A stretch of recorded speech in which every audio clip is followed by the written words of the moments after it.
All right, welcome back to the Fancy Labs podcast. This is Bryan. I am here with Peter Jennings, CSU Ram 88. You might know him as, and Tank Williams, who is on the pod with us every week. So, going to run through the entire slate of games for Week 14 NFL.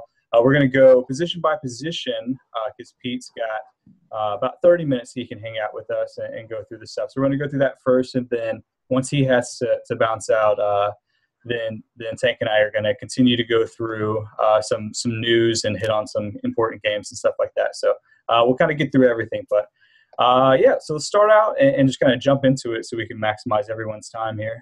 So let's start on the quarterback spot. So, Pete, let's start with you. So what are your kind of main guys that you're targeting? We have the Saints and the Ravens both, and, those have been the teams to go against because they've just been hemorrhaging points to quarterbacks. And we got Jameis Winston and Russell Wilson, I assume, will be popular plays. But what are your kind of thoughts on the quarterback position so far? Right, so those are definitely really good matchups. I'm definitely a big fan of Russell Wilson this week. I think he's in an elite spot and definitely is starting to turn the corner in running, which is really the big thing here. That's really valuable. Wish he was at home to a degree, but Sure. Still that price on DraftKings of only 6,300 seems pretty elite to me, especially, that huge run that he had. I like to look at quarterbacks. Russell Wilson, I think, is a really chalky play. Yeah. In addition to that, Jameis Winston's more of a tournament play, but definitely an option as well. A guy that I kind of like as a contrarian play, I'm curious Tank's thoughts here. Maybe not that contrarian, but I think Ben Roethlisberger, even on the road against Cincinnati, especially if Pac-Man's out, could have a huge game. He's just throwing so well, and I think they might struggle a bit to run the football here. So I think Roethlisberger, is basically going to be forced to pass. And with all the weapons that he has, I think he could have a really nice game. So that's kind of the basic guys I'm considering at this point. I think that obviously there's merit in, Cam Newton, Aaron Rodgers, a variety of other guys that are definitely in play, even my boy, Brock Osweiler. But first three guys are the guys I like the most. Well, what do you usually do with Drew Brees on the road? Or do you believe in that whole narrative? Or, I guess it's pretty statistically based. Yeah, it's big enough sample size. I like playing him much more at home. Sure. Definitely don't mind him here against Tampa Bay, Sure. Especially without Ingram. Maybe he throws a lot more screen passes to someone like C.J. Spiller. So I don't mind him at all either. Gotcha. Yeah, Tank, who are the guys that stick out to you the most? Well, just touching on Peter's comment about Ben Roethlisberger, I'm definitely with him on that, just for the simple fact that even when both defenses have been at full force, you've seen these teams have shootouts. I think it was last year, Martavis Bryant's first year when he caught like a 90-something yard touchdown, and A.J. Green went for about 80 on a touchdown pass. And so these games can easily turn into shootouts, and both of these defenses can be porous at times as well. So I wouldn't doubt this being another, addition of what we saw from the Saints and Giants and what we saw from the Titans and Jags from last week. Yeah. So Tank, did you get a chance to check out the Dolphins last week at all? Because, they had the coaching change, and that was a kind of a big question is how they're going to play. And it looks like we got an answer. It was a little odd because, Tannehill had 58 pass attempts against the Jets in their secondary 2 weeks ago, and then only had 19 against a really bad Ravens secondary. So kind of interesting play call. Do you think that's just kind of how it's going to be going forward? Probably so. When they led into their weekly meetings and with the media, they said that they want to go out and establish a run, and then you see Lamar Miller have 20 attempts for 113 yards. Didn't get in the end zone, but, that offense, they definitely want to base it on the run and let that open it up for the pass. But at the same time, I think they just want to be a little bit more judicious throwing the ball instead of being like your typical, the Oregon offense where you're throwing the ball around, upwards to 30, 40 times a game, sometimes higher than that. So, I think we can come to expect more of this. And especially when they have, games where it's going to benefit the run even more, that they'll probably be even heavier on the run. Yeah, no, that is a good point. So I would assume Russell Wilson's probably going to be the chalk cash play. Do you think, Peter? That's what I think. I think that he stands out quite a bit, especially with the recency bias that people are going to have. The good matchup here and just his low price tag. I think the next highest owned guy probably will be I don't know. The next highest owned guy is really tough. I think Rodgers with the Hail Mary might be someone that people are looking at quite a bit, but he just hasn't been as explosive this year. Or he's been fine, but his receivers haven't been as explosive this year. And then there's other guys. I mean, Blake Bortles is playing really well. Mariota obviously has a tough matchup, but I think that we'll see quarterback kind of spread around after Russell Wilson, which is definitely nice for tournaments. Yeah. I think Andy Dalton's actually in an interesting spot here. I mean, Pittsburgh, our data says is the third best or third worst defense against quarterbacks. They've been allowing 4.9 points over expectation quarterbacks. And it looks like he's getting Tyler Eifert back. So he's going to have his full offense back. And, this is a pretty good game to target. Looks like the over-under is 50. Yeah, so one of the highest, I think the second highest of the slate. And been pretty consistent lately. Tank, what do you think about Dalton this week? I mean, this is just one of those games where you expect Cincinnati to probably come out and try to run the ball because they want to slow down that Pittsburgh offense. But they're, like we said, Cincinnati may be missing a couple of DBs, some other guys on the defense. So if this becomes a shootout, they have to abandon the run. So therefore, I mean, it could be a good game for Gio. And the way Dalton has been playing, he's been pretty hot as of late. You say he's going to have his full arsenal. So you're going to have Eifert, you're going to have A.J. Green, Marvin Jones, and all these other guys to spread the ball around to. And he's going to have to try to keep up with Pittsburgh's pace. I mean, it could be a great game for Dalton. And that probably would be a somewhat contrarian play just because people have been burned by Dalton so much they probably won't want to ride with him. Who's winning this game, Tank? Man, I think Pittsburgh is kind of turning on at the right time. It's going to be interesting to see how that Cincinnati defense overcomes those injuries, especially with Pac-Man being out. Pac-Man has probably been their best guy in the secondary. They lost Denard. I can't remember the other DB's name, but I think he was out last week and maybe out this week too. So that secondary is going to be battered, and that Pittsburgh offense has just been white hot lately. Right. Yeah, it's interesting to me. I think both teams are really good. Obviously, Pittsburgh peaking at the right time, and now the Bengals dealing with some injuries, but still in Cincinnati here, so it's an intriguing game for sure. Yeah. Do you ever stack a game in a tournament, Peter? Like if you expect a shootout, just go heavy on receivers from both sides? Oh, yeah, that's the play. This total has gone up a little bit too, which is nice. So I definitely like that call. I think that, I would love, Ben Roethlisberger, Antonio Brown, or Ben Roethlisberger, Martavius, and then figuring out who you want to use from Cincinnati. If you go expensive, you might have to go with a cheaper guy like a Marvin Jones or something. Sure. And there is some value, so maybe you can fit in an A.J. Green, who I definitely like a lot this week as well, who we'll talk about later. Yeah, definitely. Cool. Yeah, so I think those are some good thoughts on quarterbacks. And Tank and I will circle back around and dive into a couple of these guys a little bit more. But let's keep on moving to running backs. So I think the big guy that we have to look at again, if we're just kind of starting off on the Thursday slate, is David Johnson. Bruce Arians came out today and said that he was, definitely want to get David Johnson at least 25 touches. He got 24 last week, so that seems pretty reasonable to get him again. He's going against a defense that, the data says is a tough one against the Vikings, but, they led over 100 yards to Rawls last week in Seattle and just didn't look that great. And David Johnson's just still so cheap at 4.3. He's got the highest projected plus minus. It's like 4 points higher than any other running back. So really interesting play. So Tank, we'll start with you. What do you think about that matchup against the Vikings? I mean, like you said, when you look at it on paper, it looks like it's going to be pretty tough, but they have given up some yards in the run game. Whenever you have a coach saying that they want to feed a running back 20, 25-plus carries, they're in one of the best pass offenses in the league. Then, obviously the Vikings defense is going to have to try to stop Larry Fitzgerald, both of the Browns, J.J. Nelson. Right.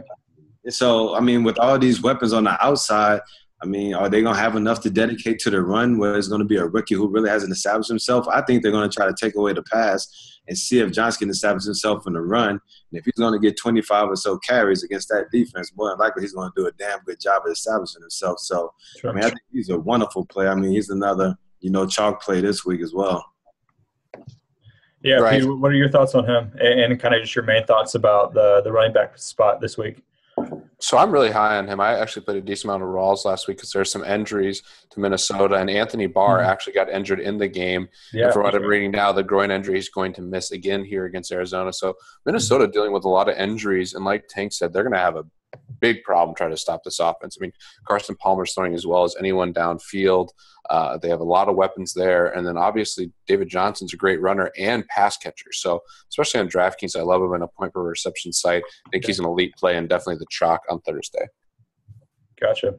Any kind of favorite tournament plays or other guys that you're looking heavy at? My favorite play of the week is LaShawn McCoy. We can take a stroll down Narrative Street, the LaShawn McCoy Bowl here. Going back to Philly, LaShawn McCoy wants to have a big game. I think he's looked really good recently. Has that explosive lateral quickness back, and the matchup against Philadelphia should be really nice. Plus, they're paying up in pace against Philly, so it should be a lot of opportunity for him. And I'd be shocked if he didn't have a big game. Yeah. McCoy I think is really, really interesting. Tank, are any other matchups stand out to you as far as guys that you're looking at pretty hard on the running back side? I mean, I guess one that stands out, and just for the opposite reason, is Adrian Peterson. That's on Thursday night. I mean, this is one guy who is going off towards the middle part of the season. He has a really bad game last week against Seattle, and then he has another tough matchup against Arizona on Thursday night, so on a short week. And so what are guys going to do? I mean, usually in the case where a guy has a bad week, whether it's a pass catcher or a running back, they usually try to feed him and get him going, and then he blows up. So do you go contrarian and throw him in your GPPs, or do you stay away because that Arizona defense really hasn't given up anything to any running backs this year? So that's one decision you have to make for sure. Yeah, definitely. And I think an interesting spot is this KC San Diego game. We sometimes look for running backs that are in a good spot as far as having a high spread, which means that they could potentially get up by quite a bit and then just give their ball to their running back. But the problem is that we thought that the Kansas City backfield is going to be a running back by committee, and it definitely was last week.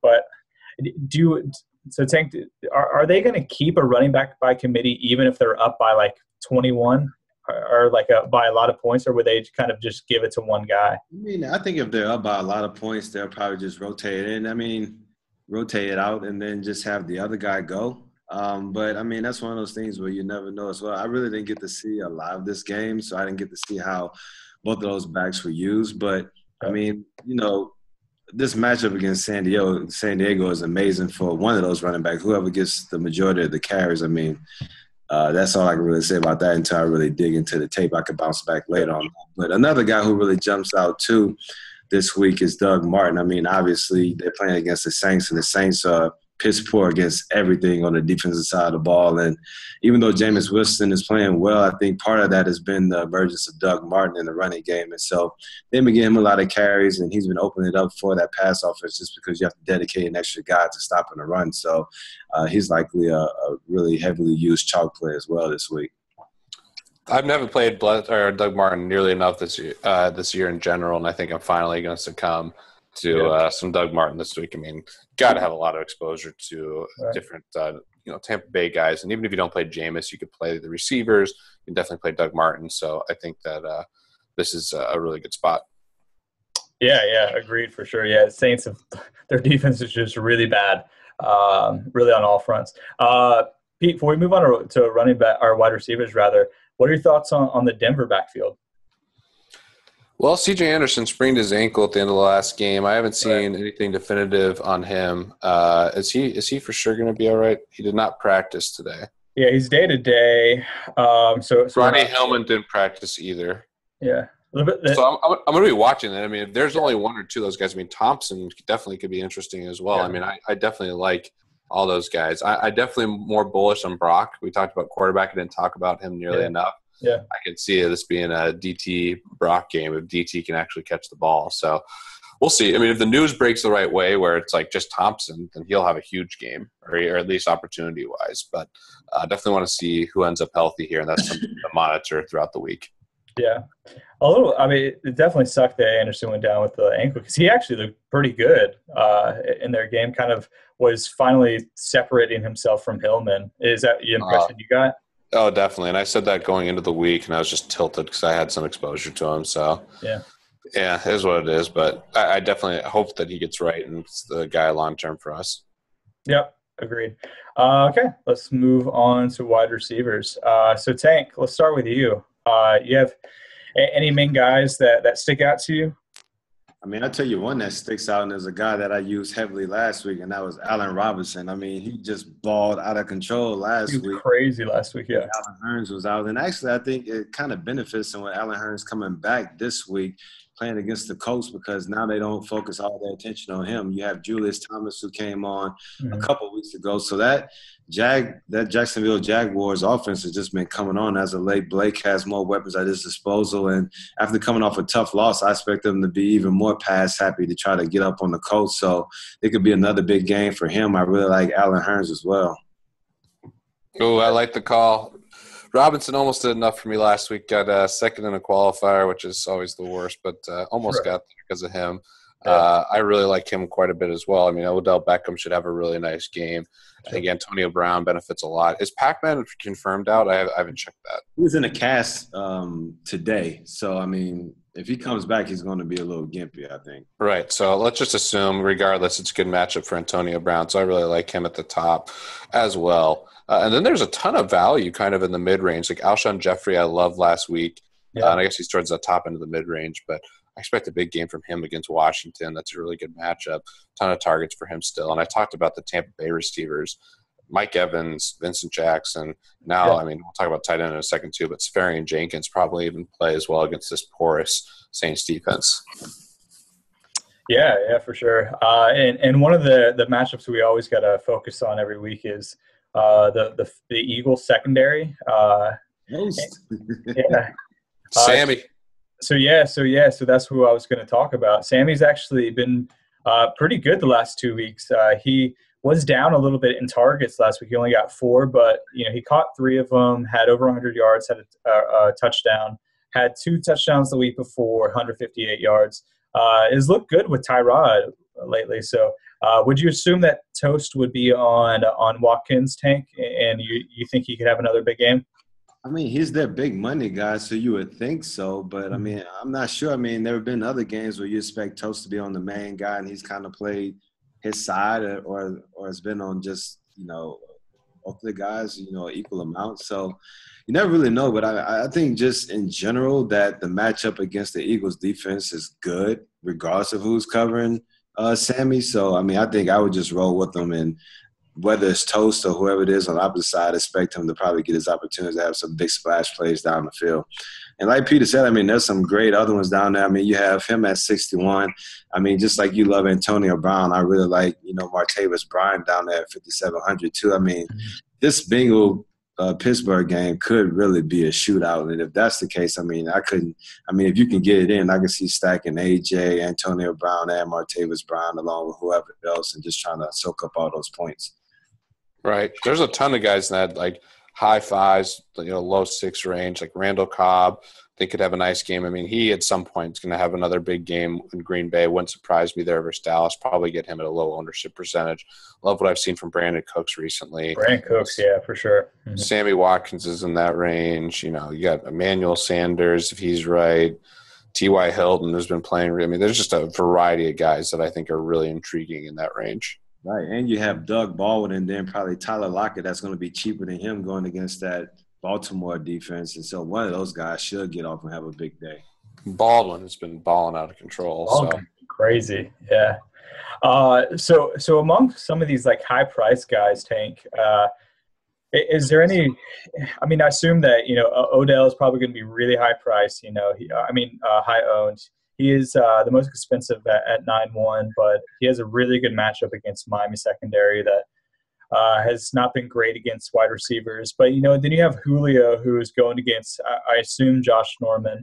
And then you have DeAndre Hopkins at 8-5 and a fairly tough matchup against New England. Are any of these kind of guys that you would expect to be maybe a little lower owned because the matchup that you think can rise above and be in pretty intriguing? I mean, one that stands out, you already said Julio, that's going against Norman. And actually, I think just when people think about a team going against the New England Patriots, they may tend to stay away from them. Mm-hmm. But actually, we've seen, guys like OBJ and other guys have really good games against the Pats. So this is a spot where DeAndre really hasn't gotten off how we're accustomed to see him the past couple of weeks. So this could be a good spot just to kind of plug him in and hopefully catch him on another one of those huge uptick days. Yeah. Yeah. What are your thoughts on that, Pete? I mean, always. That's how I always.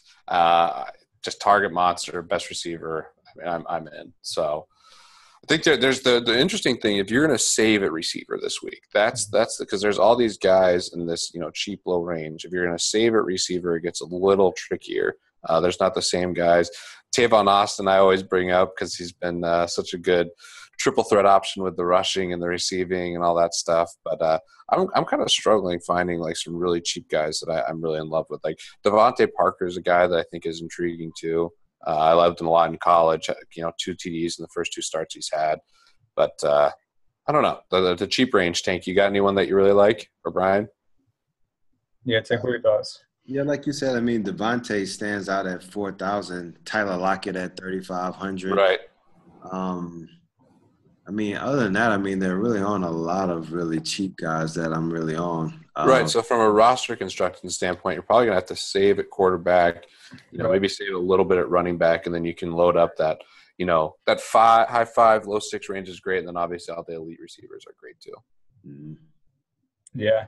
Yeah. I mean, you're right. I mean, some of these guys that we've, found some salary relief from lately. I mean, you have Amendola who, was a nice play last week, but he's up at 5'2", so he's in that mid-range now. So, yeah, you're right. It is kind of hard.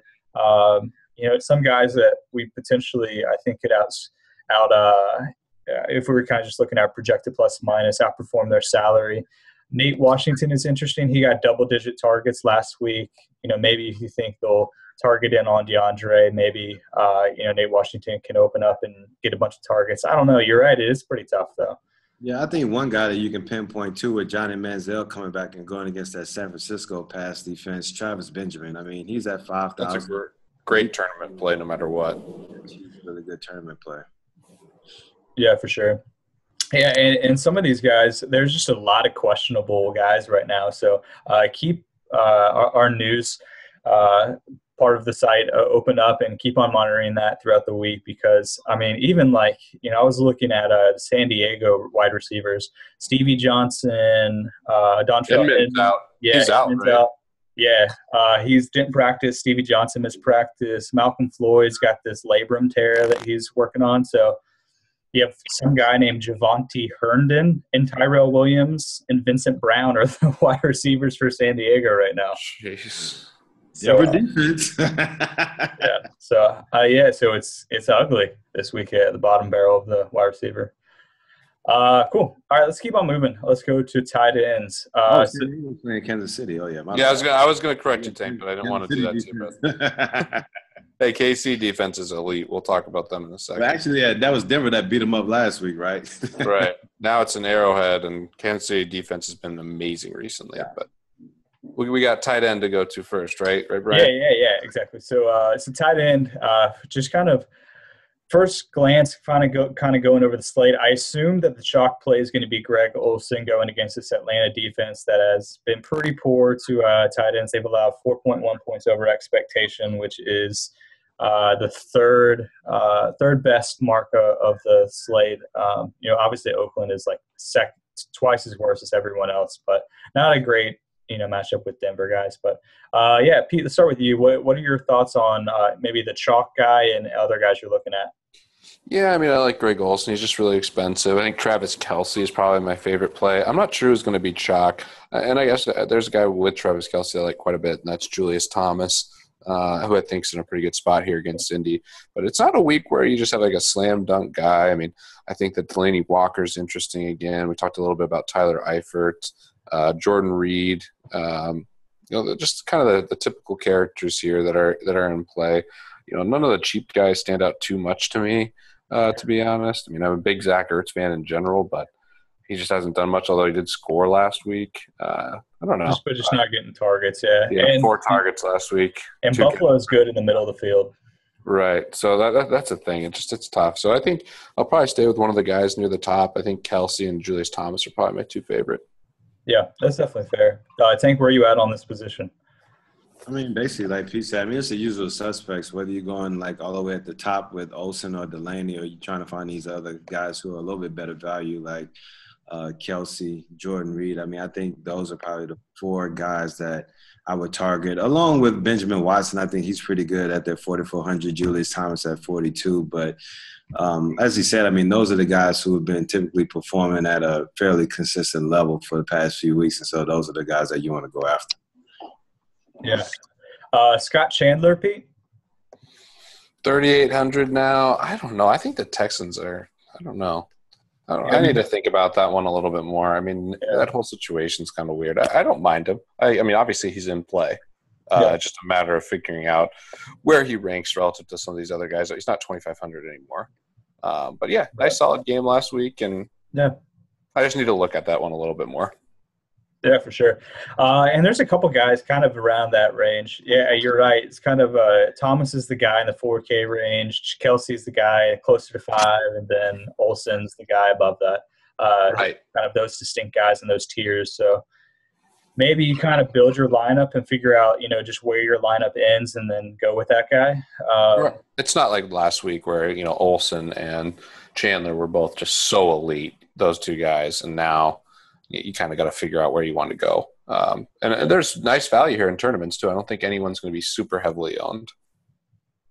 Yeah, no, I don't think so either. Yeah, there's not like a definitive chalk. I think Olsen probably has the best matchup out of like the elite guys, but you're right. That price is it's tough to get some of these other high-priced wide receivers in. And we talked about how just the slate's not setting up to spend down and be able to get a guy like that necessarily very easily. So, yeah, I think a couple guys that, like, if you're looking the low 3K range, maybe a little bit below Chandler, you have Charles Clay against this Philly defense. But, I've talked about all year, I think a lot of people miss that just because secondary is bad, it doesn't mean they're bad both on the outside and the inside.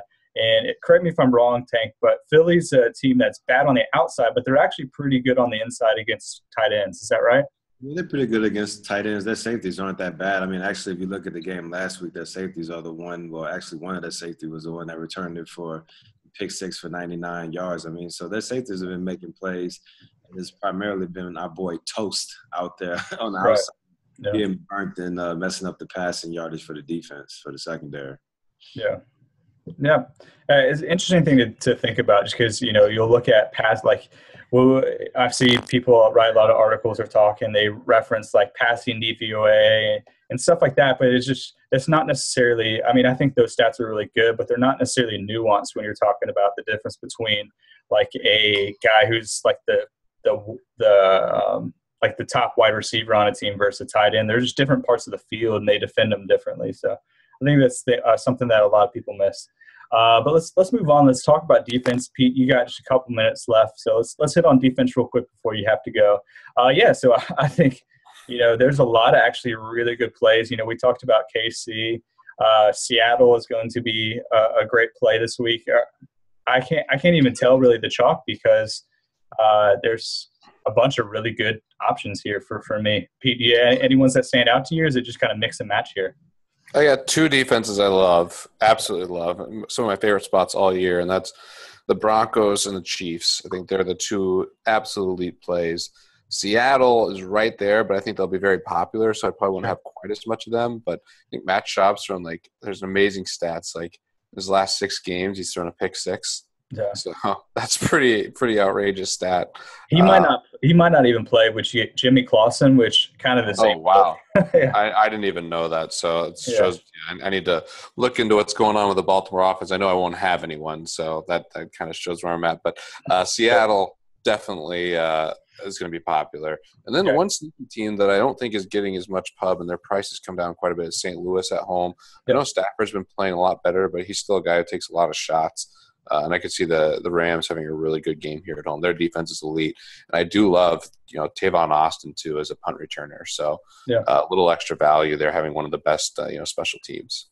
Yeah, I can't recall who it is, but I know the Rams have a couple of guys that are going to be out this week off of that defense. So that may affect them a little bit, along with an improved Lions offense. So, I mean, that's just one thing to take into consideration. But like you said, I mean, I really like the Chiefs.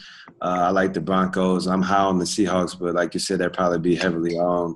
Also like the Packers, too. I mean, they haven't played the best as of late, and I know Matt Castle did a little bit more last week against Washington, but, I mean, that guy is just – he's just one throw away from a pick six every game. And so, I mean, you have to get some exposure to him, especially when Green Bay, they're playing at home. They're playing like the afternoon game, I believe. And so they're coming off a win, so they may have had like a little letdown. So, I mean, I would expect Green Bay to come out after just basically salvaging their season with the Hail Mary. There's no way they're going to let Dallas come in without Tony Romo and not just smack them around. So I would expect them to come out and play a really good game. So that would be the one that I would highlight just to be probably the top play that probably a lot of people won't be on would be Green Bay. Interesting.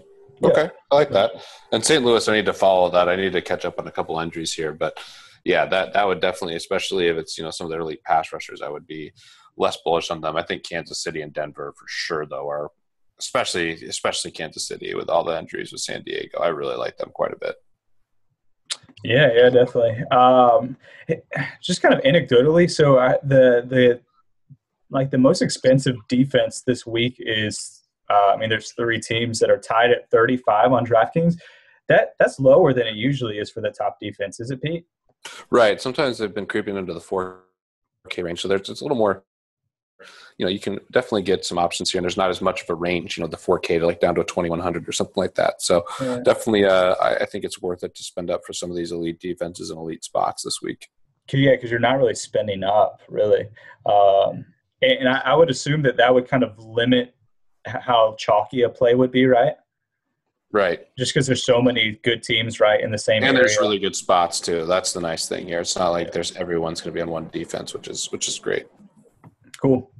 Yeah, sounds good. So it is about time for Pete. You got to take off? Yeah, but a couple quick words for you. Love what both of you guys are doing. Appreciate everything. And Tank, how good is Christian McCaffrey?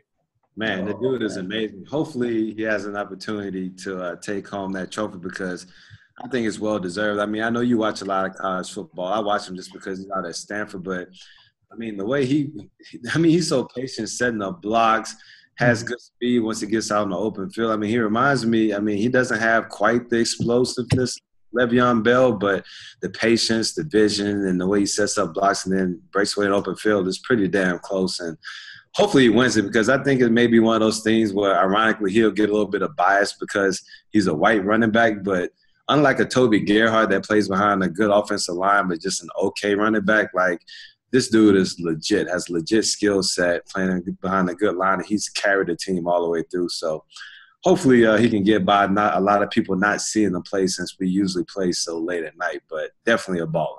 Oh, straight baller. Colorado guy, too. I love that. So rooting for Stanford in the bowl game there and hopefully to see I think it's going to be very unlikely that he wins. I saw that Travis Henry's like 3-10 to win. Yeah, and Christian's like 6-1 or something like that. Yeah. But I like him. You got a championship pick? Who wins it all? Yeah. Probably Oklahoma.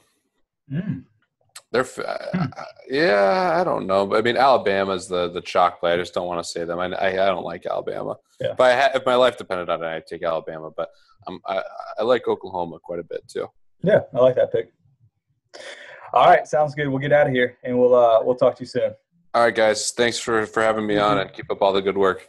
Let's win some money this week, huh? Yeah. All right. Take care, guys. All right, see you, Pete. All right, Tank, just you and me now. Week, let's get it. Let's do it. All right, so I got some things I want to ask you about because I'm just kind of curious about some of this news. There's been actually a bunch of injuries, and I kind of want to talk to you about how you think it's going to affect some of these teams. So obviously one of the biggest ones that I want to talk to you about is Mark Ingram potentially done for the year. He's got this apparently serious shoulder injury and put on injury reserve, and so he's done for the year. CJ Spiller, Tim Hightower. So I'm just kind of wondering what your thoughts are on what this New Orleans offense is going to look like. I still think Sean Payton's going to want to run the ball. It seems like CJ Spiller should get more carries just because, I mean, Peyton has to want to know what he has in him since he signed him to a contract pretty similar to Mark Ingram's. But, I mean, what we've seen early on in the year where Ingram's been a little banged up, I mean, Hightower's come in and got most of the first and second down carries, and then Ingram's been used sparingly in the pass game and stuff like that. So I think it's one of those things where we kind of stay away from him this week. I mean, you can roll with it in GPP and just say, well, I mean, that's the thing, though. Like, say, for example, if he's going against a pass-heavy team like the matchup they had against the Giants, where you just know that if they get behind, or if it's a high-scoring game, they're going to have to throw the ball a lot. Then you can probably plug Spiller in, knowing that he's going to get a lot of touches in the pass game. But playing against a more conservative Bucs offense that wants to run the ball, I mean, I would probably put my money on Hightower over Spiller, just to be honest, even though Spiller has the contract. Yeah, that's interesting. And C.J. Spiller just hasn't been a guy that's been able to handle a huge workload that we've ever seen. So are either of them really intriguing you, or do you think it's just going to be split where none of the guys are really interesting? Honestly, I don't even know if it's going to be split. I mean, I really anticipate Hightower getting the majority of the first and second down run plays, maybe bringing Spiller in just on third down. Okay. And then he'll definitely get more usage that way because actually Mark Ingram has been there every down back as of late. Yeah. So, I mean, I think if you use Hightower on first and second down, but that would be the thing, though. So if you want to see how you want to play it in daily, expect Hightower to be the first, second down back, but more importantly, the goal line back. And then you have C.J. Spiller getting the third down touches. So, I mean, that's what I would expect. Gotcha. No, yeah, that's a good point. Definitely important injury to try to figure out. I mean, Ingram was really good this year for the Saints. One of the best running backs in the NFL, actually. So, definitely something that shakes up their offense for sure. So, so just a couple other injury things that I want to talk about. So, Martellus Bennett out for the season.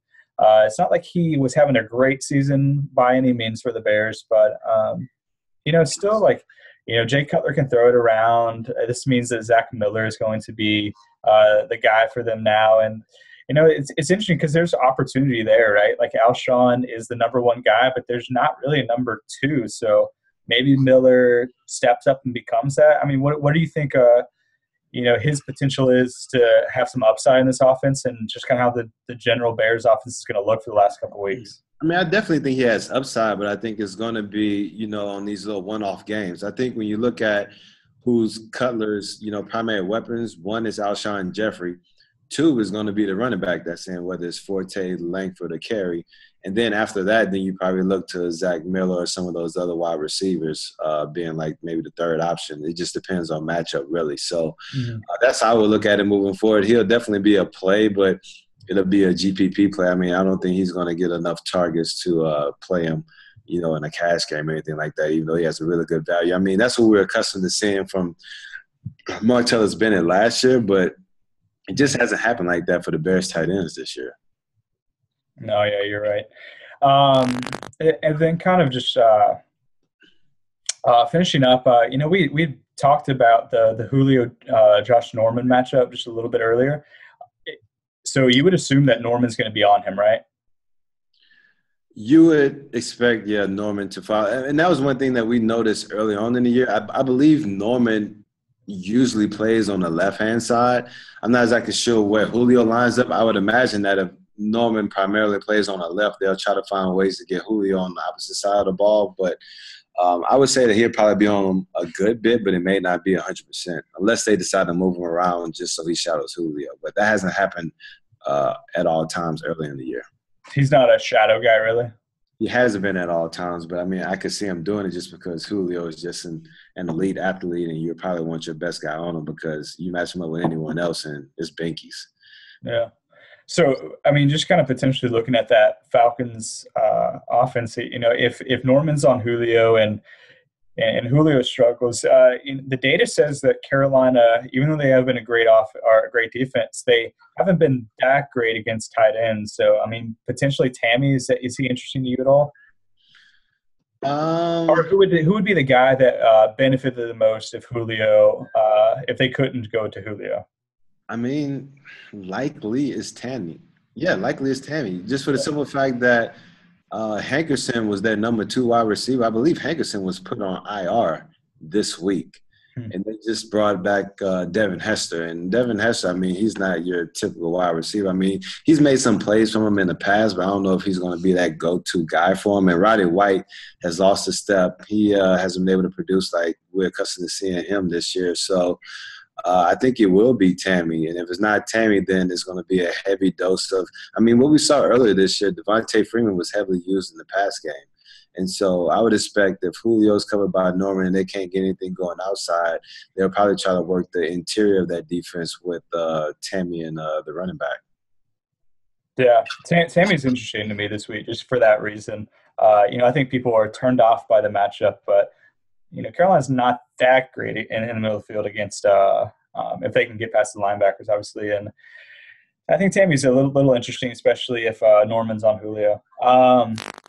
So kind of last thing before we end it. So I think really kind of the really interesting team for me this week is Miami. Potentially we're not sure what they're going to look like as far as like how much they're going to pass around. We talked about this earlier, but they have seemingly a good matchup. Jarvis Landry is going, against a slot guy who's not really good at defending him and Trevin Wade. So I think it's potentially interesting. We're just not sure what they're going to look like. Did you get to watch Miami at all? Because I think they're interesting if they decide to throw, because Devontae Parker looked really good in that one catch. No, he really did. And I saw the highlights. I haven't had an opportunity to watch the entire game, but I want to. Yeah. Because I'm actually thinking about playing Devontae Parker in one of my season-long leagues. Yeah. As a third wide receiver. But, I mean, I'm with you. I mean, I definitely think it's an intriguing play. And it's intriguing from this standpoint, too, where they're playing the New York Giants, who just came off a tough loss, and they need to get a win. And their offense has been predicated on throwing the ball around. And so you expect Eli and OBJ, those guys, to have a good connection, throw the ball around a lot this week. So if the Dolphins are going to be able to keep pace, they may initially try to go in and run the ball to slow the pace of the game down. But shit, if New York goes up with a couple scores, they don't have to throw the ball around and try to keep up. And so then, as you said, Landry, Parker, all these other guys come into play. And so I'm definitely with you. I mean, if it's not going to be that game plan initially, just how it might have to be happen, that'll likely occur. Yeah, and just kind of looking at the data on how the Miami secondary is against wide receivers, not very good. And the Giants have Odell Beckham, so I think it potentially could get ugly if Manning goes heavy at Odell, which he probably should. I'm expecting a big day out of Odell again. Yeah, I am too. Absolutely. I'm trying to think. I know we kind of breezed through everything pretty quickly. Yeah. Just try to glance at some of these games and just see if there's any – like I'm going to just look at the games and see if there's anything that just really jumps out. I mean, sure. I think that Minnesota-Arizona game, I think we already talked about David Johnson. I think if there's one person that stands out in that game, it'll be him, just because you'd expect Arizona to likely get up and then kind of use him to run out the clock, right? So, I mean, I think he'll just be able to use us that way. No, yeah, for sure. And he makes Thursday slates really tough to play because, I mean, if you play cash Thursday to Monday, you have to play David Johnson or else – I mean, you're just in trouble. I mean, he's by far our highest projected plus-minus guy. But the question is, what do you do in tournaments? So I'm not sure if you'd limit tournaments this week just because I'm not sure if there's going to be – there's no value on him because of his high ownership. But I'm also not sure that there's a great chance he's going to bust either. So just kind of leaves it where, you have to have some exposure to him, but it just – yeah, it doesn't make tournaments really that profitable, I don't think, as much as they would be. Yeah. But yeah, and any other games stand out to you? I think we already covered that Carolina-Atlanta game. I think ones that really stand out is like Greg Olsen probably. Sure. He's like your number one. Buffalo, Philadelphia. I mean, I think there's some really good players in that one. Like Pete said, LaShawn McCoy. I mean, I really like that narrative going back to Philadelphia, the way he was treated. You already see, Shady and Chip Kelly kind of chirping back and forth. Well, Chip Kelly's talking about he want to shake his hand and that's crazy. I know. That was weird. Fuck that. I ain't shaking his hand. And so I kind of like that. Like, man, damn that. We're not going to play all nice and give away all these pleasantries. Like, man, we about to, I mean, this is a battle. Both teams are trying to stake their claims, stay in the playoff race. I mean, I think it's going to be really chippy. And I expect this to be a really competitive game. So I'm actually looking forward to this one and expecting Shea to get off.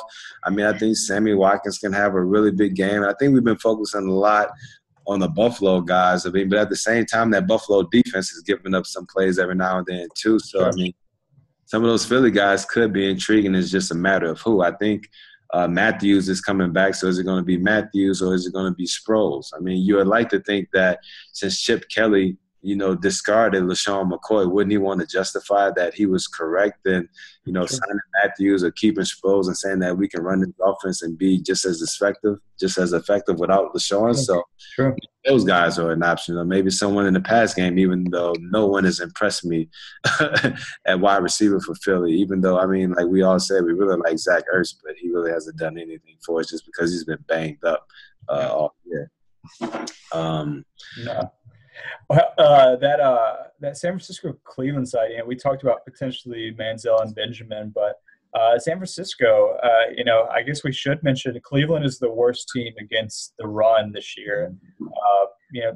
It's not even really that close. I mean, they're really bad. And my UNC boy, Sean Drone. Drone at 4,800. I mean, and actually he scored his first touchdown last week, if I'm not mistaken, right? Yeah, he did. Yeah, I mean, he didn't. I mean, let's see what the numbers were. He was 13, 36. But yeah, I mean, and that's the thing too. I mean, awful average, but yeah, got in the end zone. Yeah, but he used heavily in the pass game too. I mean, he had 5 catches for 50 yards, and so he finished with almost 20 points. And so, I mean, that's solid. So he jumped up from 4,000 to 4,800. But like you said, I mean, he has probably the best matchup. He does. He's a guy that never comes off the field. I know before last week, I know the game that they played before, I can't remember who it was, but I think he took every snap at running back. So when you have a guy that's going to line up that much and get utilized that much just because that offense is very limited from a pass standpoint, I mean, then you definitely have to consider him for sure. Yeah, I mean, he got 13 carries last week, so it's not like it was a ton, but you're right. You got 5 receptions, got in the end zone. He had 5 receptions the week before, 8 receptions the week before against the Seattle defense. So, I mean, he's being used all over the place. I mean, it's not a ton of volume in either place, but if you add him up he is a little pricey at 4.8, but that matchup is intriguing. I'm not sure if he has enough upside to necessarily warrant, maybe GPP, like heavy ownership, but it does seem like he's fairly safe play right now. He's got a ton of volume and against a really bad Browns team, so maybe so. I think if you want to change it up a little bit, he's definitely in cash consideration. Like you said, based off the uses where he's going to be in there, he's going to get the touches. He has an amazing matchup, and I would probably say that he has a high probability to score a touchdown this week too. So if you want to look at someone that's in the cheaper range that a lot of guys may not be on, I mean, he's the guy. Yeah, for sure.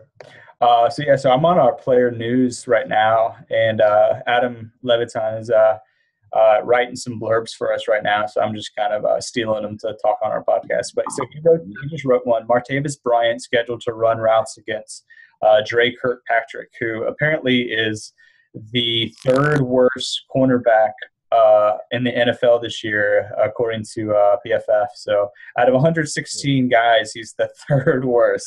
So Martavis Bryant kind of is in a pretty good spot here, it looks like. Absolutely. I mean, like we said, we already thought he was in a really good spot. I mean, I think it was only just last year when Martavis Bryant had the 99-yard touchdown catch.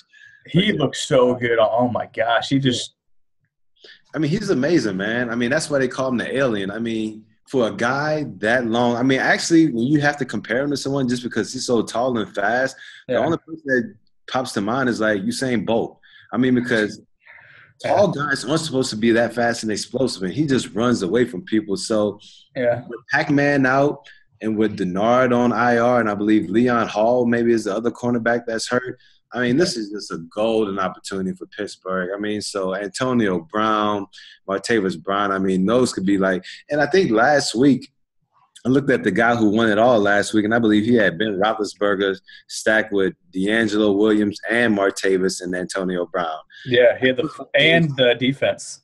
And the defense, yeah. And so it's one of those things where it's like you figure a team really has so many points to spread around, so you don't want to overload that much. But that also shows you that, I mean, a lot of times we go with these rules, but honestly, nowadays, I mean, I think we just have to throw all rules out the window. And it's like one of those deals where I was looking at Pittsburgh last week, and I was like, I think Ben Roethlisberger could have a really good game. I think Antonio Brown and Martavis Bryant can. I think D'Angelo can too. But it was like, all right, will all those guys get off? So then I played maybe 2 out of the 4 and just kind of fill some other guys in. But that just lets you know that if you think one team can really get off, just say fucking just load your line up with all of them and just let it ride. I mean, sometimes it'll pay off and pay off in millies. Yeah, $1 million, yeah.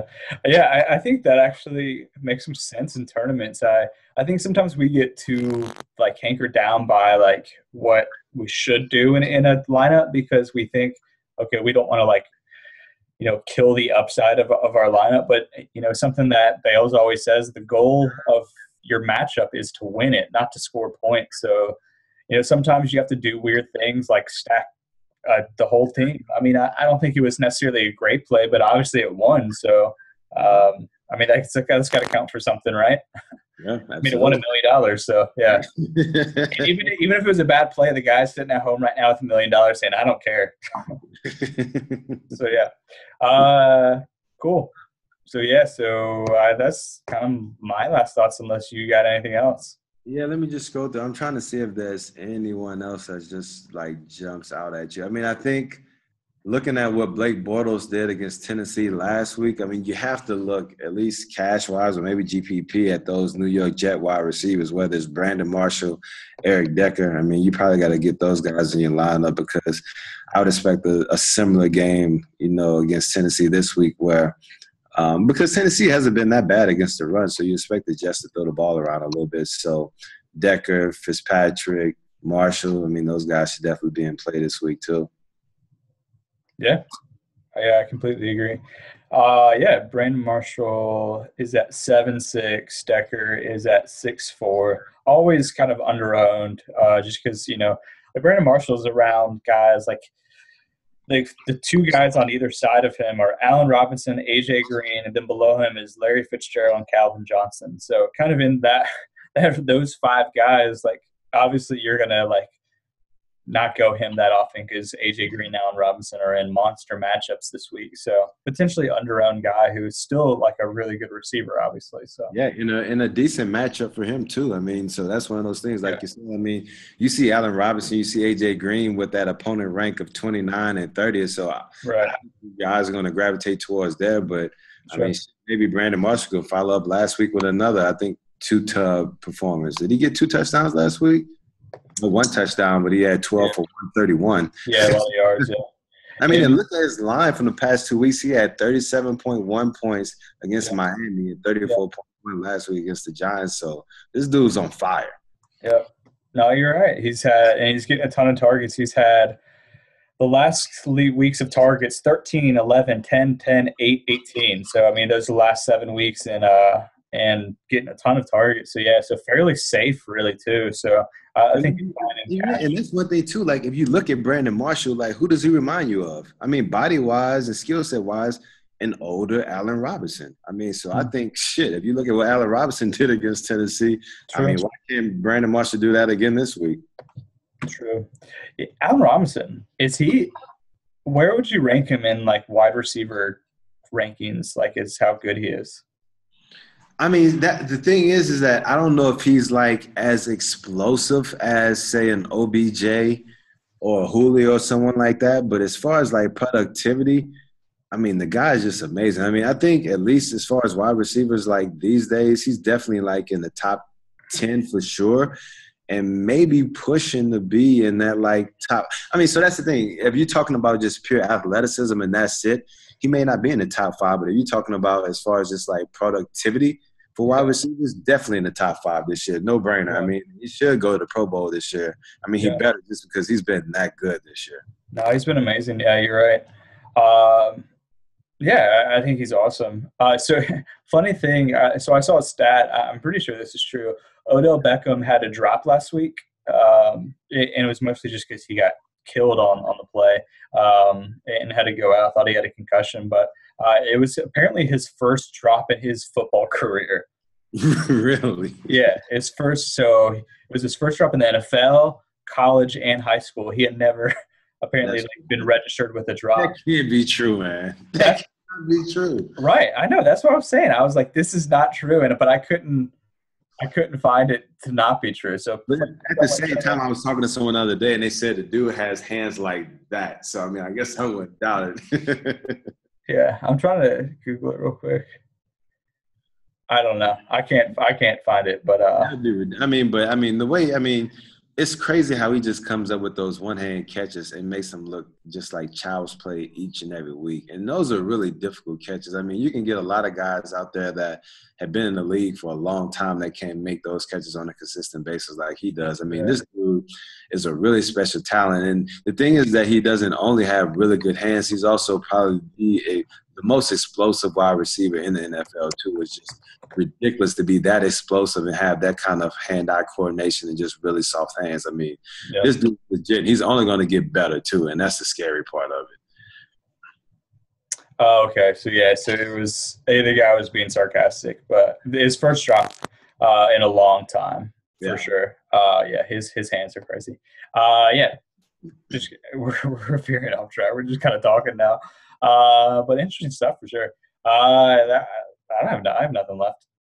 No, I believe that covers it. I mean, I kind of scanned the rest of these games, and I think we've hit on most of at least the guys that really, jump out to me. I mean, I think if there's going to be one other thing is just trying to figure out who's going to ball in that Green Bay Dallas game. I think Pete was on it when he said, probably if you want to pinpoint someone, it's going to be Randall Cobb, maybe Rodgers getting hot. But other than that, I mean, I believe we covered all the guys that really, really jump out this week. So just good luck to everyone. Hopefully you pick right. Yeah, I hope so. All right, cool. Well, thanks for listening or watching or whatever you guys are doing, as always. And we'll talk to you guys next week, I guess. So as we approach the holidays, good luck to you in contests this week, and we'll talk to you guys soon. Yeah, and isn't this week the last one to qualify? This is, yeah. So, the following week is the San Diego, where they have 200 in DraftKings, and then it goes down to 10. So last week to qualify, so hopefully one of you guys does it. Yeah, good luck, boys. Cool. And gals. Let's get it. Perfect. All right. This is Bryan and Tank. We're out. See ya.